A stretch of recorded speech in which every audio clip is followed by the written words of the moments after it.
ओम श्री गुरुवे नमः। ओम श्री बृहस्पते नमः। गुरुर्ब्रह्मा गुरुर्विष्णु गुरुदेवो महेश्वरा, गुरु साक्षात परब्रह्म तस्मै श्री गुरुवे नमः। प्रिय श्रोताओं, आज गुरुवार यानी बृहस्पतिवार व्रत के दिन सुनिए बृहस्पति देवता की संपूर्ण व्रत कथा और आरती। भारतवर्ष में एक प्रतापी और दानी राजा राज्य करता था। वह नित्य गरीबों और ब्राह्मणों की सहायता किया करता था, किंतु ये बात उसकी रानी को अच्छी नहीं लगती थी। वो न ही गरीबों को दान देती और न ही भगवान का पूजन करती थी, और राजा को भी दान देने से मना किया करती थी। एक दिन राजा शिकार खेलने वन को गए हुए थे। तब रानी महल में अकेली थी।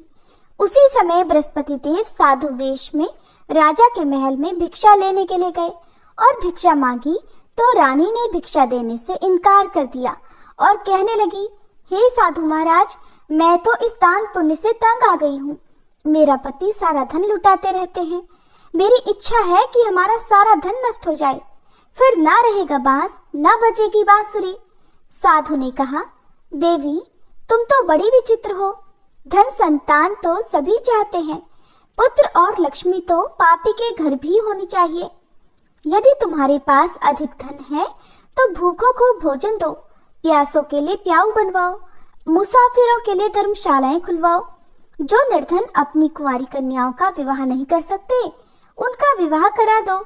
ऐसे और कई काम हैं जिनके करने से तुम्हारा यश लोक और परलोक में फैलेगा।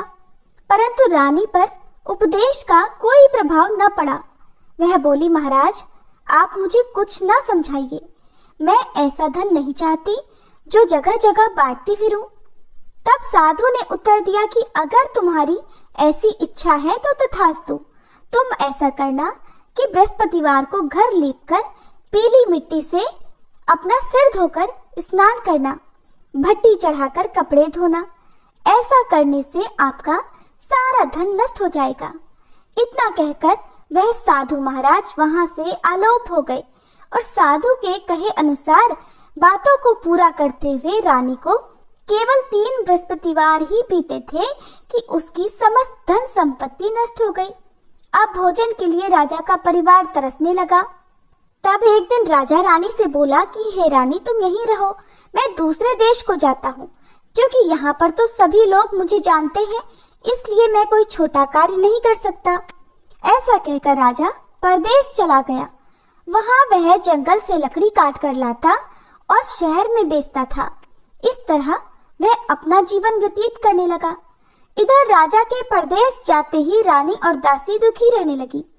एक बार जब रानी और दासी को 7 दिन तक बिना भोजन के रहना पड़ा, तब रानी ने अपनी दासी से कहा, हे दासी, देख पास के ही नगर में मेरी बड़ी बहन रहती है। वह बड़ी धनवान है, तू उसके पास जा और कुछ लेकर आ, ताकि थोड़ी बहुत गुजर बसर हो सके। रानी दासी की बहन के पास गई। उस दिन गुरुवार था और रानी की बहन उस समय बृहस्पतिवार व्रत की कथा सुन रही थी। दासी ने रानी की बहन को अपनी रानी का संदेश दिया, लेकिन रानी की बहन ने उस समय कोई उत्तर नहीं दिया। जब दासी को रानी की बहन से कोई उत्तर न मिला, तब वह बहुत दुखी हुई और उसे क्रोध भी आया। फिर दासी ने वापस आकर रानी को सारी बात बता दी। सुनकर रानी ने अपने भाग्य को कोसा। उधर रानी की बहन ने सोचा कि मेरी बहन की दासी आई थी, परंतु मैं उससे नहीं बोली, इससे वह बहुत दुखी हुई होगी। फिर कथा सुनकर और पूजन समाप्त करके वह अपनी बहन के घर आई और कहने लगी, हे बहन, मैं बृहस्पतिवार का व्रत कर रही थी। तुम्हारी दासी मेरे घर आई थी, परंतु जब तक कथा होती है तब तक न तो उठते हैं और न ही बोलते हैं, इसलिए मैं नहीं बोली।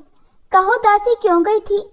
रानी बोली, बहन तुमसे क्या छुपाऊं, हमारे घर में खाने तक को अनाज नहीं था। ऐसा कहते कहते रानी की आंखें भर आई।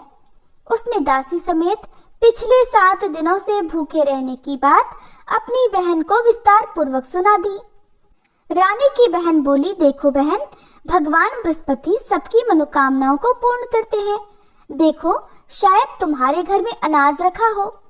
पहले तो रानी को विश्वास नहीं हुआ, पर बहन के आग्रह करने पर उसने अपनी दासी को अंदर भेजा तो उसे सचमुच अनाज से भरा एक घड़ा मिल गया। ये देखकर दासी को बड़ी हैरानी हुई। दासी रानी से कहने लगी, हे रानी, जब हमको भोजन नहीं मिलता तो हम व्रत ही तो करते हैं, इसलिए क्यों ना इनसे व्रत और कथा की विधि पूछ ली जाए ताकि हम भी व्रत कर सकें। तब रानी ने अपनी बहन से बृहस्पतिवार व्रत के बारे में पूछा। उसकी बहन ने बताया कि बृहस्पतिवार के व्रत में चने की दाल और मुनक्का से श्री विष्णु भगवान का केले की जड़ में पूजन करें तथा दीपक जलाएं, व्रत कथा सुने और पीला भोजन ही करें। इससे बृहस्पति देव प्रसन्न होते हैं। और फिर व्रत तथा पूजन विधि बताकर रानी की बहन अपने घर को लौट गई। 7 दिन के बाद जब गुरुवार आया तब रानी और दासी ने व्रत रखा। गुड़साल में जाकर चना और गुड़ लेकर आई, फिर उससे केले की जड़ तथा विष्णु भगवान का पूजन किया। अब पीला भोजन कहाँ से आए? इस बात को लेकर दोनों बहुत दुखी थी, क्योंकि उन्होंने व्रत रखा था, इसलिए बृहस्पति देव उनसे प्रसन्न थे। इसलिए वे एक साधारण व्यक्ति का रूप धारण करके 2 थालों में सुंदर पीला भोजन दासी को दे गए। भोजन पाकर दासी बहुत प्रसन्न हुई। फिर रानी के साथ मिलकर उन दोनों ने भोजन ग्रहण किया। इसके बाद वे सभी गुरुवार को व्रत और पूजन करने लगी। बृहस्पति भगवान की कृपा से उनके पास फिर से धन संपत्ति आ गई, परंतु रानी फिर से पहले की तरह आलस्य करने लगी। ये देखकर दासी बोली, देखो रानी, तुम पहले भी इसी प्रकार आलस्य करती थी। तुम्हें धन रखने में कष्ट होता था, इस कारण सभी धन नष्ट हो गया, और अब जब भगवान बृहस्पति की कृपा से धन मिला है तो फिर तुम्हें आलस्य हो रहा है। रानी को समझाते हुए दासी ने कहा कि देखो रानी, बड़ी मुसीबतों के बाद हमने ये धन पाया है, इसलिए हमें दान पुण्य करना चाहिए, भूखे मनुष्यों को भोजन कराना चाहिए और धन को शुभ कार्यों में खर्च करना चाहिए, जिससे तुम्हारे कुल का यश बढ़ेगा, स्वर्ग की प्राप्ति होगी और पितर प्रसन्न होंगे। दासी की बात मानकर रानी अपना धन शुभ कार्यों में खर्च करने लगी, जिससे पूरे नगर में उसका यश फैलने लगा। उधर एक दिन राजा दुखी होकर जंगल में एक पेड़ के नीचे आसन जमाकर बैठ गया और वह अपनी दशा को याद करके व्याकुल होने लगा। बृहस्पतिवार का दिन था। एकाएक उसने देखा कि निर्जन वन में एक साधु महात्मा प्रकट हुए। वह साधु वेश में स्वयं बृहस्पति देवता ही थे। लकड़हारे के सामने आकर बोले, हे लकड़हारे, इस सुनसान जंगल में तू इतना चिंता मगन क्यों बैठा है? लकड़हारे ने दोनों हाथ जोड़कर प्रणाम किया और उत्तर दिया, महात्मा जी, आप तो सब कुछ जानते हैं, मैं और क्या कहूँ। ऐसा कहकर वह रोने लगा और साधु को अपनी आत्मकथा सुनाई। महात्मा जी ने कहा कि तुम्हारी पत्नी ने बृहस्पतिवार के दिन बृहस्पति भगवान का निरादर किया है, जिसके कारण रुष्ट होकर उन्होंने तुम्हारी ये दशा कर दी है। अब तुम चिंता को दूर करके मेरे कहने पर चलो तो तुम्हारे सब कष्ट दूर हो जाएंगे और भगवान पहले से भी अधिक संपत्ति देंगे। तुम बृहस्पति के दिन कथा किया करो। 2 पैसे के चने मुनक्का लाकर उसका प्रसाद बनाओ और शुद्ध जल से लोटे में शक्कर मिलाकर अमृत तैयार करो। कथा के पश्चात अपने सारे परिवारजनों को और सुनने वाले प्रेमियों में अमृत व प्रसाद को बांटकर खुद भी ग्रहण करो। ऐसा करने से भगवान तुम्हारी सारी मनोकामनाएं पूर्ण करेंगे। साधु के ऐसे वचन सुनकर लकड़हारा बोला, हे प्रभु, मुझे लकड़ी बेचकर इतना पैसा नहीं मिलता जिससे भोजन के उपरांत कुछ बचा सकूं। मैंने रात्रि में अपनी स्त्री को व्याकुल देखा है। मेरे पास कुछ भी नहीं जिससे मैं उसकी खबर मंगा सकूं, और फिर मैं बृहस्पति देव की क्या कहानी सुनूं? मुझको तो कुछ भी मालूम नहीं है। साधु ने कहा, हे लकड़हारे, तुम किसी बात की चिंता मत करो। बृहस्पतिवार के दिन तुम रोजाना की तरह लकड़ियां लेकर शहर को जाओ। तुमको रोज से 2 गुना धन प्राप्त होगा, जिससे तुम भली भांति भोजन कर लोगे और बृहस्पति देव की पूजा का सामान भी आ जाएगा। बृहस्पति देव की कथा इस प्रकार है। सुनो, प्राचीन काल में एक ब्राह्मण रहता था। वह बहुत निर्धन था। उसकी कोई संतान नहीं थी उसकी स्त्री बहुत मलिनता के साथ रहती थी। वह स्नान भी नहीं करती थी, किसी देवता का पूजन नहीं करती थी। इससे ब्राह्मण देवता बड़े दुखी थे। बेचारे बहुत कुछ कहते थे, किंतु उसका कोई परिणाम नहीं निकलता। भगवान की कृपा से ब्राह्मण की स्त्री के कन्या रूपी रतन पैदा हुआ। वह कन्या बड़ी होने पर प्रातः स्नान करके श्री विष्णु भगवान का जाप और बृहस्पतिवार का व्रत करने लगी। अपने पूजन पाठ को समाप्त करके विद्यालय जाती तो अपनी मुट्ठी में जौ भर कर ले जाती और पाठशाला के मार्ग में डालती जाती। तब ये जौ स्वर्ण के हो जाते तो लौटते समय उनको बीन कर घर ले आती। एक दिन वह बालिका सूप में उस सोने के जौ को फटक फटक कर साफ कर रही थी कि उसके पिता ने देख लिया और कहा, हे बेटी, सोने के जौ के लिए सोने का ही सूप होना चाहिए। दूसरे दिन बृहस्पतिवार था। इस कन्या ने व्रत रखा और बृहस्पति देव से प्रार्थना करके कहा कि हे बृहस्पति देव, मैंने आपकी पूजा अगर सच्चे मन से की है तो मेरे लिए सोने का सूप दे दो। बृहस्पति देव ने उसकी प्रार्थना स्वीकार कर ली। फिर रोजाना की तरह वह कन्या जौ फैलाती हुई जाने लगी। जब लौटकर जौ बीन रही थी तो बृहस्पति देव की कृपा से उसे सोने का सूप मिला। उसे वह घर ले आई और उसमें जौ साफ करने लगी, परंतु उसकी माँ का वही ढंग रहा। एक दिन की बात है, वह कन्या सोने के सूप में जौ साफ कर रही थी। उस समय उस शहर का राजपुत्र वहां से होकर निकला। इस कन्या के रूप और कार्य को देखकर मोहित हो गया और अपने घर आकर भोजन और जल त्याग कर उदास होकर लेट गया। राजा को इस बात का जब पता लगा तो अपने प्रधानमंत्री के साथ वे उसके पास गए और बोले, हे बेटा, तुम्हें किस बात का कष्ट है? किसी ने तुम्हारा अपमान किया है या फिर कोई और कारण हो सो कहो, मैं वही कार्य करूंगा जिससे तुम्हें प्रसन्नता हो। अपने पिता की राजकुमार ने बातें सुनी तो वह बोला, पिताजी, मुझे आपकी कृपा से किसी बात का दुख नहीं है। किसी ने मेरा अपमान नहीं किया है, परंतु मैं तो उस लड़की से विवाह करना चाहता हूँ जो सोने के सूप में जौ साफ कर रही थी। ये सुनकर राजा आश्चर्य में पड़ गया और बोला, हे बेटा, इस तरह की कन्या का पता तो तुम ही लगाओ, मैं उसके साथ तुम्हारा विवाह अवश्य ही करवा दूंगा। फिर राजकुमार ने उस लड़की के घर का पता बतलाया। तब मंत्री उस लड़की के घर गए और ब्राह्मण देवता को सभी हाल बताया। ब्राह्मण देवता राजकुमार के साथ अपनी कन्या का विवाह करने के लिए तैयार हो गए तथा विधि विधान के अनुसार ब्राह्मण की कन्या का विवाह राजकुमार के साथ हो गया। कन्या के घर से जाते ही ब्राह्मण देवता के घर में पहले की तरह गरीबी का निवास हो गया। अब भोजन के लिए भी अन्न बड़ी मुश्किल से मिलता था। एक दिन दुखी होकर ब्राह्मण देवता अपनी पुत्री के पास गए। बेटी ने पिता की दुखी अवस्था को देखा और अपनी माँ का हाल पूछा। तब ब्राह्मण ने भी सभी हाल कह सुनाया। कन्या ने बहुत सारा धन देकर अपने पिता को विदा कर दिया। इस तरह ब्राह्मण का कुछ समय सुखपूर्वक व्यतीत हुआ। कुछ दिनों के बाद फिर वही हाल हो गया। ब्राह्मण फिर से अपनी कन्या के यहाँ गया और सारा हाल कहा तो लड़की बोली, हे पिताजी, आप माताजी को ही यहाँ ले लाओ, मैं उन्हें विधि बता दूंगी जिससे उनकी गरीबी दूर हो जाए। वह ब्राह्मण देवता अपनी पत्नी को साथ लेकर पहुँचे तो वह कन्या अपनी माँ को समझाने लगी, हे माँ, तुम प्रातःकाल प्रथम स्नान आदि करके विष्णु भगवान का पूजन करो तो सब दरिद्रता दूर हो जाएगी। परंतु उसकी माँ ने एक भी बात नहीं मानी और प्रातःकाल उठकर अपनी पुत्री और उसके बच्चों की जूठन को खा लिया। इससे उसकी पुत्री को भी बहुत गुस्सा आया। उसने एक रात को एक कोठरी से सारा सामान निकाल दिया और अपनी माँ को उसमें बंद कर दिया। प्रातः उसमें से निकाला तो स्नान आदि करा के पूजा पाठ करवाया। ऐसा करने पर उसकी माँ की बुद्धि ठीक हो गई। इसके बाद वह भी नियम से पूजा पाठ करती और प्रत्येक बृहस्पतिवार को व्रत रखने लगी। इस व्रत के प्रभाव से उसकी माता और पिता बहुत ही धनवान और पुत्रवान हो गए और बृहस्पति देवता के प्रभाव से इस लोक के सुख को भोग कर अंत में स्वर्ग को प्राप्त हुए।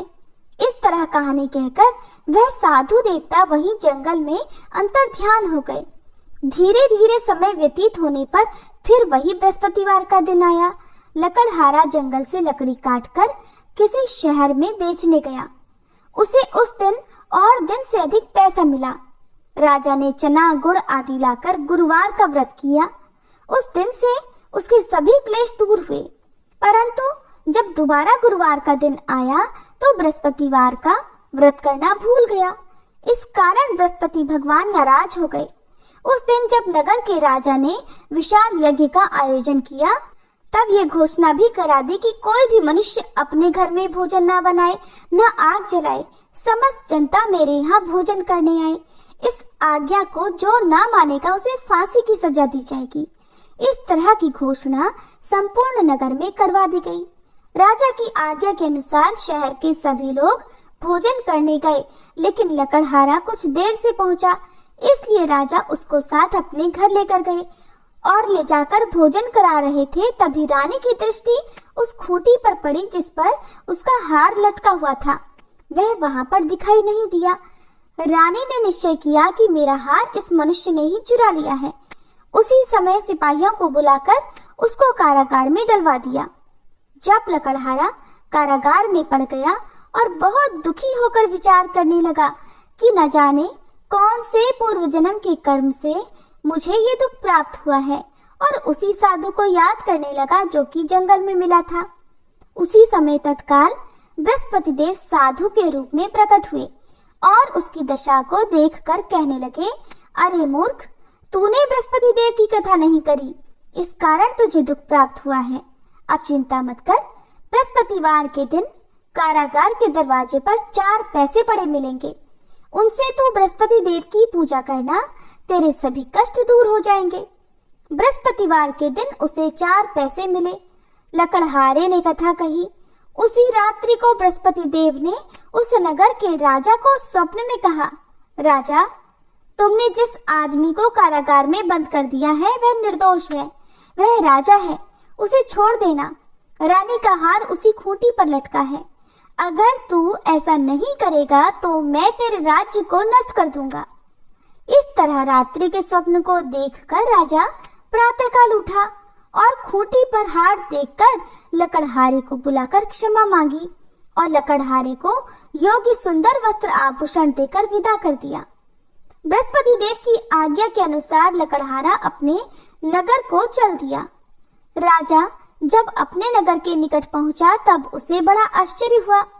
नगर में पहले से अधिक बाग, तालाब, कुएं तथा बहुत सी धर्मशाला, मंदिर आदि बन गए हैं। राजा ने ये देखकर पूछा, ये किसका बाग और धर्मशाला है?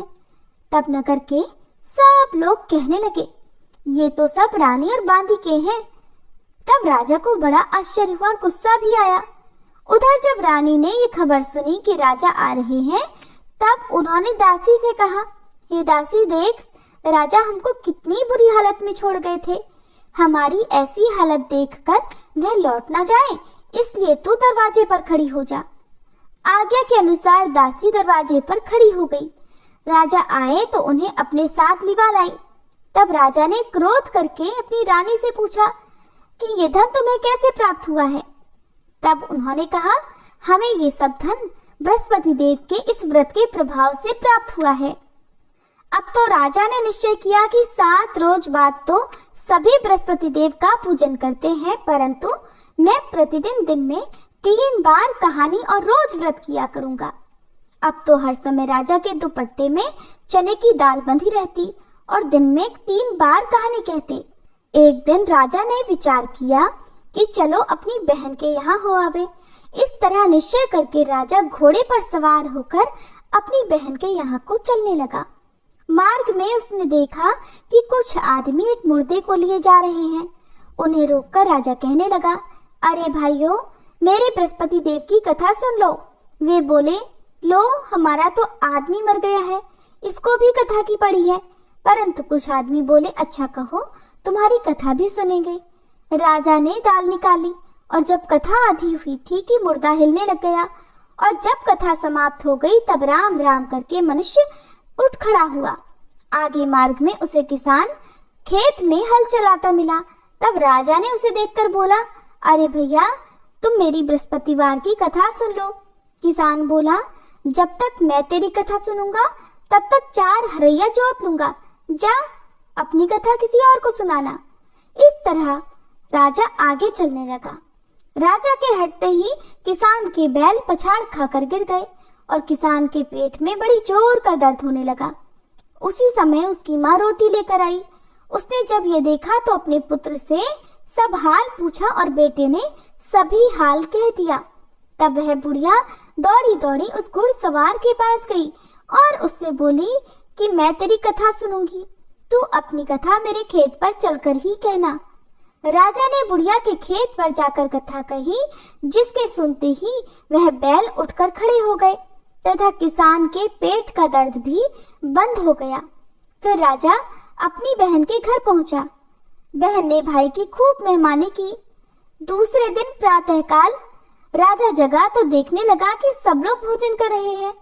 राजा ने अपनी बहन से कहा, बहन, ऐसा कोई मनुष्य है यहाँ जिसने भोजन ना किया हो? मेरे बृहस्पति देव की कथा सुन ले। बहन बोली, हे भैया, ये देश ऐसा ही है। पहले यहाँ लोग भोजन करते हैं और बाद में अन्य कोई काम करते हैं। अगर कोई पड़ोस में हो तो देख आऊं। ऐसा कहकर वह देखने चली गई, परंतु उसे कोई भी ऐसा व्यक्ति नहीं मिला जिसने भोजन ना किया हो। अंत में वह एक कुम्हार के घर गई जिसका लड़का बीमार था। उसे मालूम हुआ कि उसके यहाँ 3 रोज से किसी ने भी भोजन नहीं किया है। रानी ने अपने भाई की कथा सुनने के लिए कुम्हार से कहा तो वह तुरंत तैयार हो गया। राजा ने जाकर बृहस्पतिवार की कथा कही, जिसको सुनकर उसका लड़का ठीक हो गया। अब तो राजा की प्रशंसा होने लगी। एक दिन राजा ने अपनी बहन से कहा, हे बहन, अब हम अपने घर को जाएंगे, तुम भी तैयार हो जाओ। राजा की बहन ने अपनी सास से कहा। तब सास ने कहा, हाँ चली जा, लेकिन अपने लड़कों को मत ले जाना, क्योंकि तेरी भाई की कोई संतान नहीं है। बहन ने अपने भाई से कहा, भैया, मैं तो चलूंगी, लेकिन कोई बालक नहीं चलेगा। तब राजा बोला, जब कोई बालक ही नहीं चलेगा तब तुम भी क्या करोगी? फिर बड़े दुखी मन से राजा अपने नगर को लौट आया।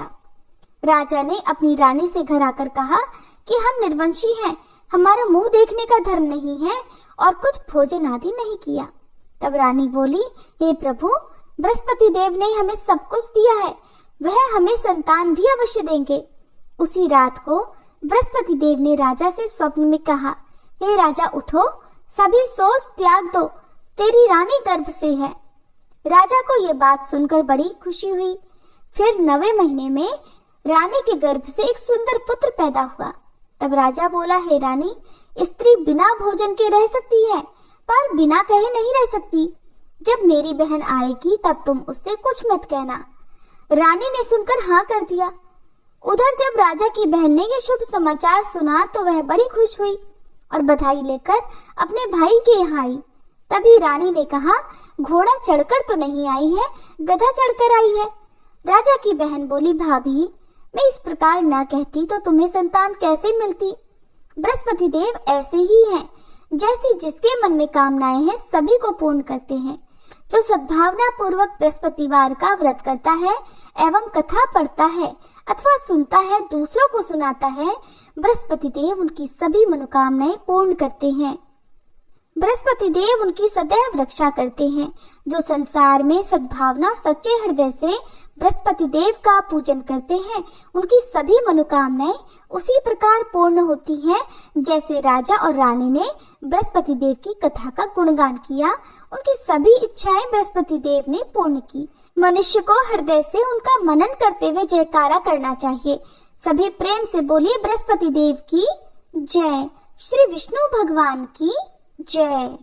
अब सुनिए बृहस्पति देवता की आरती। ओम जय बृहस्पति देवा, स्वामी जय बृहस्पति देवा, छिन छिन भोग लगाऊं कदली फल मेवा। ओम जय बृहस्पति देवा, तुम पूर्ण परमात्मा, तुम अंतर्यामी, स्वामी तुम अंतर्यामी। जगत पिता जगदीश्वर, जगत पिता जगदीश्वर, तुम सबके स्वामी। ओम जय बृहस्पति देवा, चरणामृत निज निर्मल सब पातक हरता, स्वामी सब पातक हरता। सकल मनोरथ दायक, सकल मनोरथ दायक, कृपा करो भरता। ओम जय बृहस्पति देवा। तन मन धन अर्पण कर जो जन शरण पड़े, स्वामी जो जन शरण पड़े। प्रभु प्रकट तब होकर आकर द्वार खड़े। ओम जय बृहस्पति देवा। दीन दयाल दयानिधि भक्तन हितकारी, स्वामी भक्तन हितकारी। पाप दोष सब हरता, पाप दोष सब हरता, भव बंधन हारी। ओम जय बृहस्पति देवा। सकल मनोरथ दायक सब संशय तारो, स्वामी सब संशय तारो। विषय विकार मिटाओ, विषय विकार मिटाओ, संतन सुखकारी। ओम जय बृहस्पति देवा। जो कोई आरती तेरी प्रेम सहित गावे, स्वामी प्रेम सहित गावे। ज्येष्ठानंद बंद सो सो निश्चय पावे। ओम जय बृहस्पति देवा। ओम जय बृहस्पति देवा, स्वामी जय बृहस्पति देवा। छिन छिन भोग लगाऊं, छिन छिन भोग लगाऊं, कदली फल मेवा। ओम जय बृहस्पति देवा। बृहस्पति देवता की जय।